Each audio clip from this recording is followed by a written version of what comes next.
going on, y'all? Redefined TV here, and we're about to go straight to work. All right, everyone. Today we're talking about red flags. Now, everybody knows that red flags cautions us of danger, tells us to beware, be alert, be on the lookout, things like that. So if there's any advice we can give you, point number one, look for the red flag. Don't just go off in this thing caught all up in a person without using your antennas of caution. Look for the flags.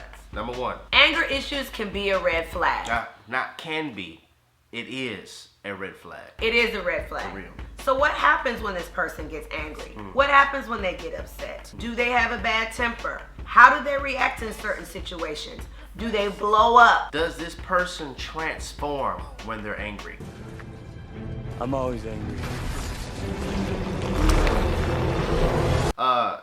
That's unhealthy, and that is a red flag. Religious beliefs can also be a red flag. I know I see many couples sometimes, one's Christian, one's Muslim, one's Buddhist, one's Catholic. I highly recommend both of you have similar like-minded faith, especially in Jesus Christ, the Son of the living God. If we have different beliefs, this means that we're gonna behave differently. This is why the Bible lets us know, how can two walk together unless they agree? This is why the Bible emphasizes oneness. So if we're gonna be one, we should believe in the same faith. Now this red flag right here really gets me. No goals. I see these successful women out here with these men that have no goals, and vice versa. No car, no job, no plans for the future. You're not trying to pursue a degree. You're not even enrolled in school. I mean, you have no plan, no 10-year plan, no 5-year plan, no 1-year plan, not even a 30-day. Can we get a 30-day plan? What you doing for the next month? And this is what I've learned. Anytime progressive people are with complacent people, there will always be conflict. If you are progressive and they're not, they're gonna become your anchor and weigh you down, and no matter how much you're trying to propel, they keep you stuck. Make sure that you're not with a person that has no goals.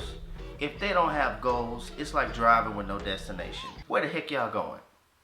Red flag. There are some crazy people out there, and that is a red flag. Calling you 40 times, leaving you all these voicemails, following you, just popping up at your house.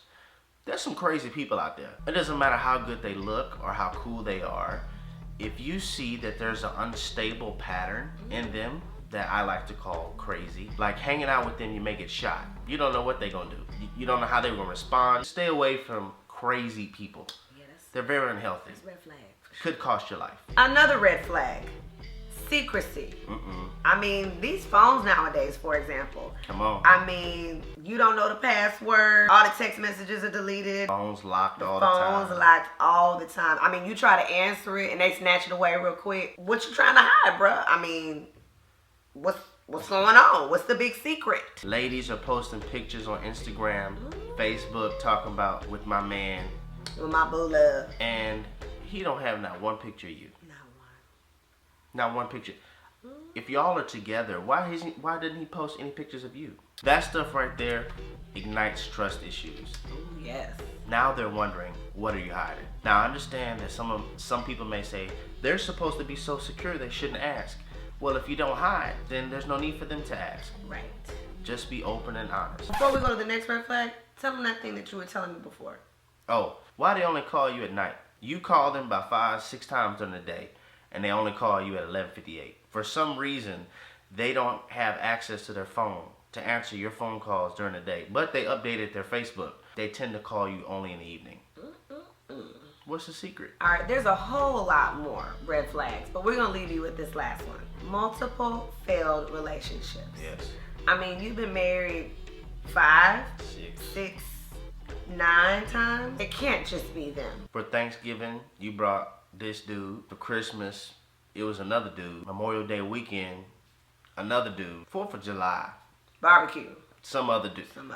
Why do you keep having a pattern of failed relationships? These are red flags, and I hope you don't sleep on them. So remember those things. Yes. First thing, look for the red flag. Second thing, don't ignore them. Once you see the flag, don't ignore it. Some people ignore the warning signs and then complain when they're suffering. You can't create a storm and then get mad when it starts raining. I tell you one reason why you're having failed relationships Tell us. and your ship is sinking. You're the captain. Mm. Get out of God's seat. Mm. Let him steer. Mm. Tweet it, y'all. Tweet it. So please use wisdom and discernment. Yes. Don't overlook a red flag. Please. And many times, once you see this red flag, you might have to eliminate somebody. Yeah. But if God could take away something you never expected losing, He can replace it with something you never imagined having. Until we meet next week, we are redefined. Well, we are redefining relationships righteously.